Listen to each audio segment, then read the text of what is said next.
En 1984, Houston Rockets formó el frontcourt conocido como las Torres Gemelas Original, una pareja formada por Ralph Sampson, vigente novato del año en aquel entonces, y Hakeem Olajuwon, el big man generacional que llegó a la NBA en el draft de ese mismo año. Las lesiones de Sampson terminaron arruinando el futuro de esa joven pareja, pero todo estuvo a punto de cambiar antes de que se formase. Un movimiento que los Rockets decidieron no hacer estuvo a punto de darles, quizás, el equipo con más talento en la historia del baloncesto. Lo vemos ahora en 24 segundos.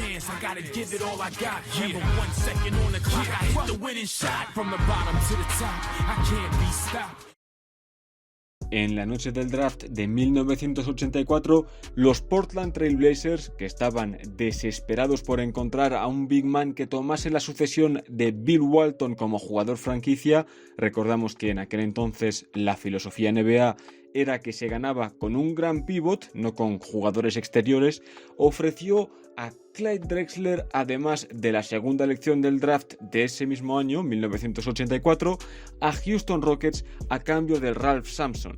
De haberse concretado la operación, Houston habría tenido las dos primeras elecciones en ese draft y habría elegido, lógicamente, a Hakeem Olajuwon con la primera y con toda probabilidad, sin necesitar otro jugador interior tras hacerse con Hakeem, al mejor jugador exterior de ese draft.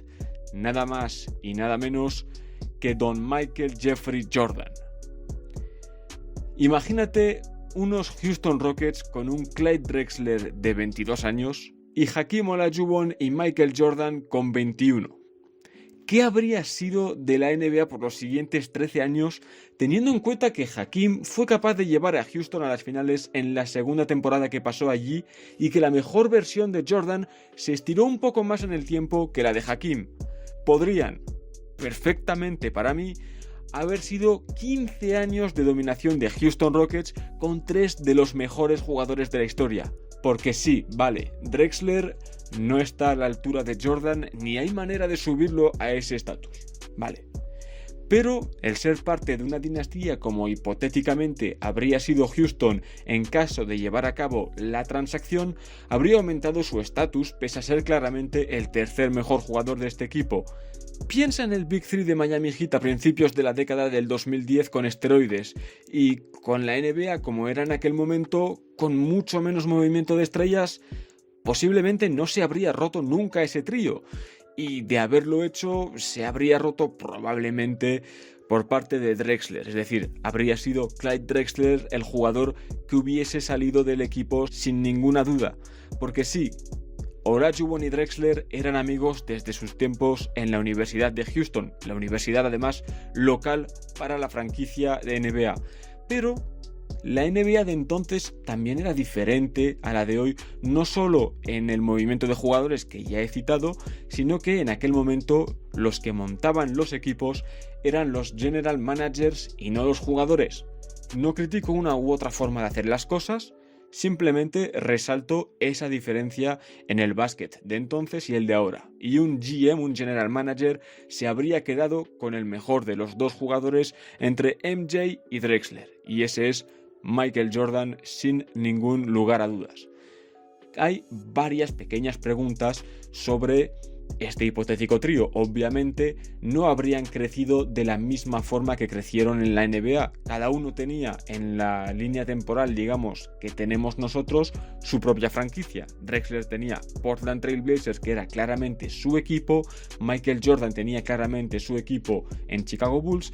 Y muy rápido también Houston Rockets se convirtió en el equipo de Hakeem Olajuwon sin ningún lugar a dudas, al que, como dije antes, llevó a las finales en 1986. Quizás, estando los tres juntos, habría sido un proceso un poco más lento. No habrían llegado al superestrellato, al nivel de superestrellas, a ser jugadores top 5, top 10 de NBA, tan rápido como lo hicieron en nuestra línea temporal, puesto que tienen que convivir los unos con los otros, aprender a sacrificar parte de sus juegos que no tuvieron que sacrificar al tener sus propias franquicias y al tener luz verde para hacer de todo, pero al fin y al cabo son jugadores con grandes éticas de trabajo y talentos enormes, y sabemos que en la NBA el talento casi siempre encuentra la manera de conseguir resultados, y aquí estamos hablando de dos jugadores que están entre los 10 mejores de la historia, en Jordan y Hakeem Olajuwon, y después Clyde Drexler, que es con toda probabilidad uno de los 50, 60 mejores jugadores de la historia. Entonces, para mí, no hay duda que al fin y al cabo, aunque hubiese sido mejor o peor la relación, habría funcionado y habrían dominado al menos una década de baloncesto. De hecho, imaginemos que Drexler termina yéndose libre. No vamos a considerar que Drexler se va y consiguen un veterano All-Star que les ayude incluso a dar otro paso más por veteranía, por experiencia, etc. Vamos a imaginar que Michael y Olajuwon se quedan solos, entre comillas, con jugadores de rol apoyándoles. Pues para mí eso ya es suficiente para dominar la NBA, tanto ofensiva como defensivamente, sobre todo en esa época. Pero si encima, en el hipotético caso que Drexler se quede, bueno, pues se acabó, literalmente es demasiado. Y la única pregunta un poco curiosa que tengo sería sobre qué habrían hecho otros equipos para contrarrestar el dominio de estos Rockets. ¿Habrían intentado montar una era de Big Threes o una carrera de armamento para montar otros Big Threes e intentar poder competir contra los Rockets, o se habría visto una especie de movimiento similar a cuando Kevin Durant firmó con Golden State Warriors? Y muchos equipos en ese momento, no sé si os acordáis, decidieron apostar por rondas de draft futuras. Obviamente eran equipos que no estaban en posición de hacer el all-in en ese mismo momento. Son equipos que prefirieron pues decir, vamos a construir para dentro de 4, 5, 6 años, porque ahora mismo las cosas se han puesto un poquito complicadas para competir por el anillo. No tenemos nuestra base, así que vamos a ir construyendo poco a poco, tomar nuestro tiempo. Esto es a largo plazo, porque ahora mismo con KD en Golden State no hay manera. También vimos equipos que tenían base, que tenían jugadores de sobra para intentar competir por el anillo en condiciones normales, véase Los Ángeles Clippers, por ejemplo, solo por poner un equipo, que nunca hicieron el all-in, sino que prefirieron mantener un poco de flexibilidad para el momento en el que se deshiciera ese combo de Durant, Clay, Draymond y Curry, ese combo, por no decir núcleo.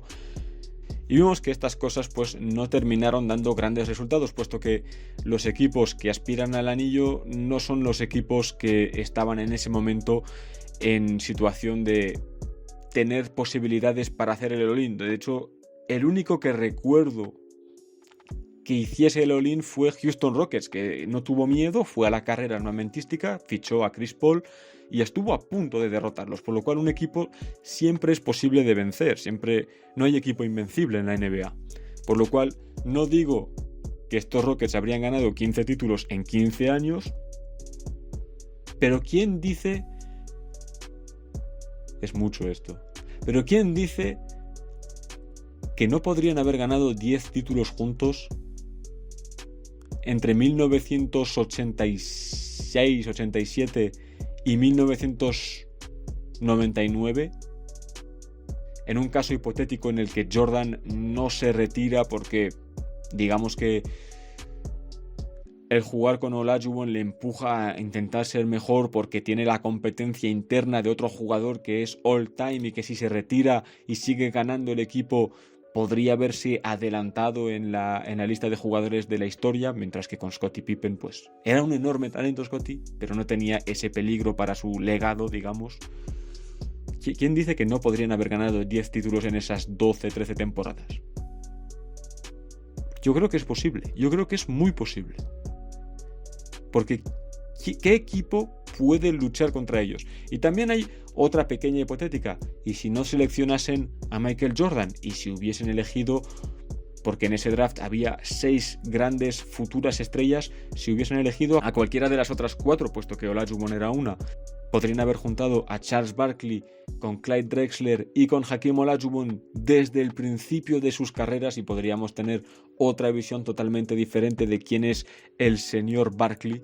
podríamos haber tenido Sam Perkins, el cual habría sido un error clarísimo porque Sam Perkins, buen jugador, pero no jugador a la altura de lo que podrían haber tenido y era uno de los considerados como grandes estrellas. Había muchas opciones. Sam Bowie, por todo lo que he leído sobre el tema, no estaba en consideración para los Rockets en caso de hacerse con esa elección. Y ahora te toca a ti. ¿Cuántos títulos piensas que habrían ganado juntos Hakeem Olajuwon, Clyde Drexler y Michael Jordan? ¿Piensas que Houston Rockets habría elegido a Michael Jordan, Charles Barkley o cualquier otro jugador en ese draft de 1984? ¿Y cómo piensas que este hipotético Big Three que estuvo a punto de darse habría afectado la cultura del baloncesto? ¿Cómo habría cambiado la historia de este deporte? ¿Cómo lo veríamos ahora? Dímelo todo en los comentarios. Nada más por mi parte, solo desearte que tengas un gran final de día, que todo vaya bien para ti y nos vemos en el próximo vídeo. Te quiero hablar de una cosa que te va a interesar si vives en España, concretamente por León. Un buen amigo mío acaba de inaugurar un centro deportivo en la localidad de Santa María del Páramo, y en este centro podrás entrenar con todo tipo de maquinaria para conseguir cualquier objetivo que te propongas y contarás con el apoyo de los mejores profesionales con, además, los mejores precios. Te dejo en la descripción del vídeo todos los enlaces por si te interesa. Entrena tu bienestar. Entrena en Centro Deportivo Session.